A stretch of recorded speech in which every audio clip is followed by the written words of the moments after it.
Cricket से जुड़ी तमाम खबरें, वर्ल्ड रिकॉर्ड, आईसीसी रैंकिंग और आने वाली सीरीज के शेड्यूल से बाखबर रहने के लिए सब्सक्राइब करें बी ऑफिशियल चैनल को और दबाएं बेल के बटन को ताकि आप हमारी लेटेस्ट वीडियो सबसे पहले देख सकें।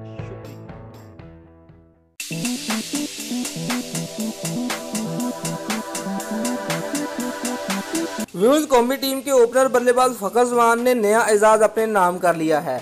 फखर जमान ने जिम्बाब्वे के खिलाफ दूसरे वनडे इंटरनेशनल मैच में 117 रन की नाकाबिले शिकस्त इनिंग्स खेलकर मैन ऑफ द मैच का अवार्ड अपने नाम किया। यह रवां साल उनका 5वां man of the match award है, जो 2018 में किसी भी खिलाड़ी की जानब से हासिल किए गए सबसे ज्यादा man of the match awards हैं।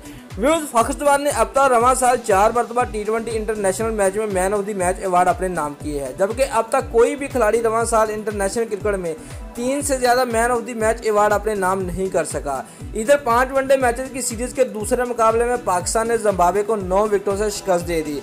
व्यूज जिम्बाब्वे के शहर बलावेव के क्वींस स्पोर्ट्स क्लब में खेले जा रहे मैच में जिम्बाब्वे के 195 रन के हदफ के तवाक्कुम में पाकिस्तानी ओपनर ने टीम को शानदार आगाज फराहम किया। दोनों बल्लेबाजों ने ग्रीन शर्ट को 119 रन का आगाज फराहम किया, जिसके बाद इमामुल हक 44 रन बनाकर आउट हो गए। फखर जमान और बाबर आजम ने दूसरी विकेट के लिए 76 रन जोड़कर पाकिस्तान को जीत दिला दी। व्यूज फखर जमान ने इस दौरान अपने वनडे कैरियर की दूसरी सेंचुरी स्कोर की। फखर जमान 117 और बाबर आजम 29 रन के साथ नॉट आउट रहे। इससे कबल मेजबान टीम के कप्तान हिलिमटन मसाकाजा ने टॉस जीतकर पहले बैटिंग का फैसला किया, तो ब्रायन छारी और छामू छबाबा ने इनिंग का आगाज किया। ताहम उस्मान शवारी ने दोनों ओपनर को जल्द ही पुलिंग चलता किया। छारी 1 और छबाबा 7 रन बनाकर आउट हो गए और यूं जिम्बाब्वे की पूरी टीम 195 रन पर ढेर हो गई। दोस्तों, अगर आपको हमारी ये वीडियो पसंद आई है तो लाइक और कमेंट लाजमी करें और हमारे चैनल को सब्सक्राइब करना मत भूलिए। शुक्रिया।